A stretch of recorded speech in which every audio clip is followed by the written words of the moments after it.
Hello दोस्तों, very good evening. स्वागत है सबका इन्फोबैट चैनल में। मैं हूं आपका दोस्त, आपका बेयर। स्वागत कर रहा हूं दोस्तों एक सवाल आया था अपने ही एक सब्सक्राइबर से, तो मैंने कहा क्यों नहीं इस सवाल पे बात की जाए आप सबसे। सवाल ऐसा था दोस्तों कि इक्विटी में कितना इन्वेस्ट करना चाहिए। हाल ही में एक बहुत बड़ा टॉपिक है कि इन्वेस्टमेंट किस तरह से करना चाहिए और किस लेवल पर करना चाहिए, उसे समझना बहुत ज़्यादा ज़रूरी होता है। हर एक रिस्क के साथ में माफ कीजिए, हर एक इन्वेस्टमेंट टाइप के साथ में अलग अलग रिस्क भी आते हैं, तो वो आपको समझने चाहिए।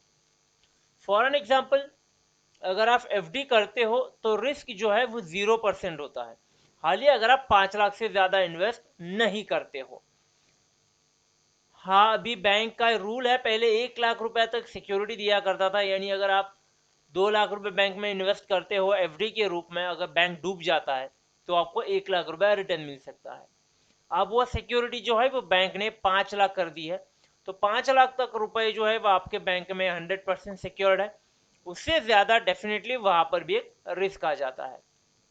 दूसरी बात, अगर आप इक्विटी कर रहे हो या डिबेंचर खरीद रहे हो या आप फॉरेन करेंसी खरीद रहे हो या फॉरेक्स कर रहे हो, उससे भी ऊपर और उससे भी ज्यादा, तो रिस्क जो है वो बढ़ते जाता है स्टेप बाय स्टेप। तो यही पूरा एक ट्रायंगल है। हालांकि उसके बारे में एक अलग सा एक स्पेशल वीडियो बनाएंगे, बट अभी बात कर रहे हैं हम लोग सिर्फ इक्विटी के बारे में कि इक्विटी में आपको आखिर इन्वेस्टमेंट कितना करना चाहिए। उसके लिए एक आर्टिकल है, ओरेकल ऑफ ओहोमा। यहाँ ना ही अपने जो वॉरेन बफेट सर है, उन्होंने एक लेटर लिखा था। बैक्शर हैथवे उनकी जो कंपनी है, और दुनिया का सबसे महंगा स्टॉक या शेयर जिसे हम लोग कहते हैं, उस आर्टिकल के हेल्प से मैं कुछ बातें यहाँ पर बताना चाहता हूँ कि किस तरह से आप अपना इन्वेस्टमेंट जो है प्लान कर सकते हो। आर्टिकल पर लेकर के चलता हूं दोस्तों। bearnews.in हमारी एक वेबसाइट है जहां पर काफी अच्छे अच्छे आर्टिकल्स छपते रहते हैं, तो आप विजिट जरूर कीजिएगा और पढ़िएगा जरूर। काफी अच्छे आर्टिकल्स हैं, हाल ही में कभी कभी थोड़े लंबे हो जाते हैं, बट बेस्ट है, पढ़िएगा जरूर। ट्रेडिशनली पहले क्या हुआ करता था कि एज के साथ में इन्वेस्टमेंट को कंपेयर किया जाता था।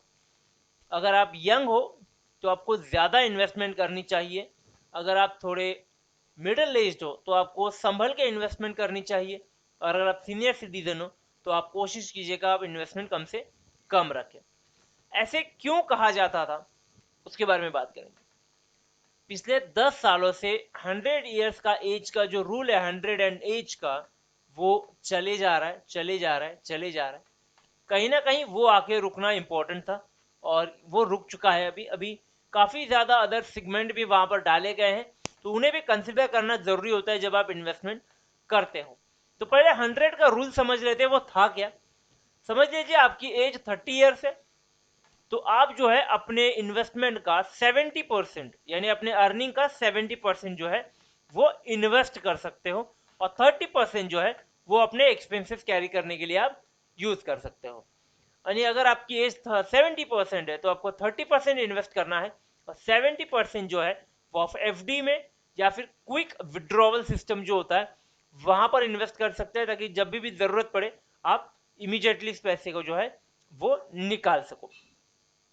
अब ये एजम्पशन के साथ इन्वेस्टमेंट बढ़ती चली गई, क्योंकि रीजन ऐसे था इसके पीछे, ये फिलोसॉफी के पीछे के, आप यंग होते हो तो आप रिस्क लेना पसंद करते हो, विलिंगनेस होता है आप में इन्वेस्टमेंट का।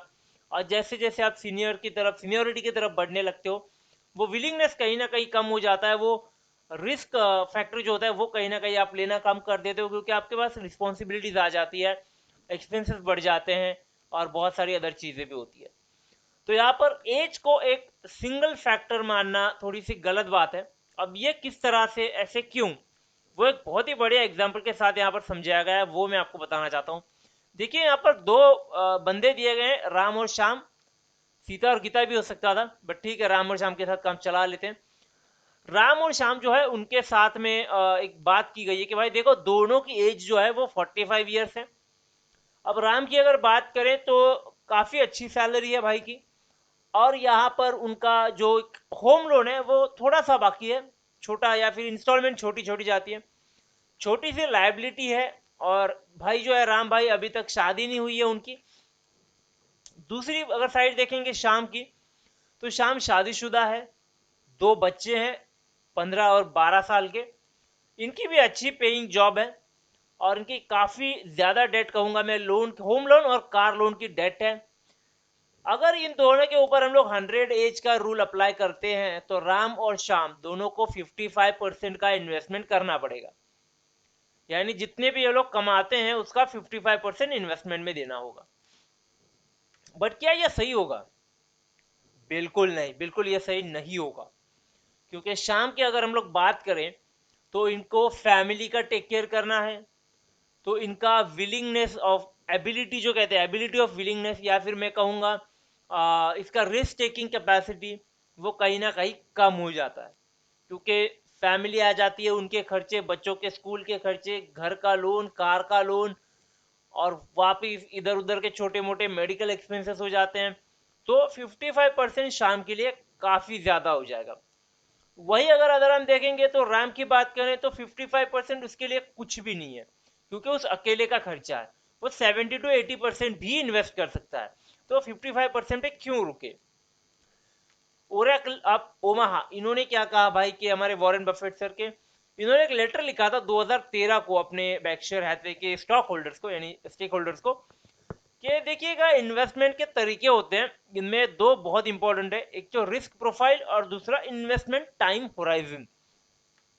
दोनों किस तरह से इंपॉर्टेंट होते हैं देखिएगा। जैसे हमने पहले देखा 100 और एज के बारे में, कि जैसे जैसे एज बढ़ती जाती है, आप मैच्योर्ड होते जाते हो, आपके पास रिस्पॉन्सिबिलिटीज बढ़ती जाती है, आपके डेट बढ़ती जाती है। पॉसिबली है कि आपकी डेट ना हो, but most of the time लोग के ऊपर डेट होता है, शायद वो घर का लोन हो, गाड़ी का लोन हो, तो यहाँ पर डेट होता है। अब अगर रिस्क प्रोफाइल को थोड़ा सा आगे बढ़ के अगर देखें, तो इसमें क्या होता है, आपको 2 चीजें देखनी है। एक तो आपका आज का फाइनेंशियल स्टेटस क्या है, और उसके बाद में इन फ्यूचर में आप अपना असेट और अपना लायबिलिटी कितना देखते हो। अगर आपका लायबिलिटी कम दिख रहा है, असेट ज्यादा दिख रहा है, तो यहाँ पर आप इन्वेस्टमेंट अच्छी खासी कर सकते हो। लेकिन अगर असेट कम दिख रहा है और लायबिलिटी ज्यादा दिख रहा है, तो यहाँ पर आपको इन्वेस्टमेंट कम करना पड़ेगा। तो ये रिस्क प्रोफाइल आपको समझना बहुत इंपॉर्टेंट है। अब इन्वेस्टमेंट टाइम होराइजन की बात करें, देखिए टाइम के साथ पैसा बढ़ता है, ये कंपाउंड होता है, और कंपाउंडिंग होने के लिए टाइम लगता है। ये बहुत सिंपल सी बात वॉरेन बफेट सर ने हमें बहुत पहले समझा दी है। तो टाइम होराइजन यही काम करता है। अगर आप शॉर्ट टर्म के लिए बात कर रहे हो 2 या 5 साल के बीच में, तो आपको ज्यादा वैल्यू या ज्यादा अमाउंट स्टॉक मार्केट में या फिर इक्विटी में नहीं डालनी चाहिए।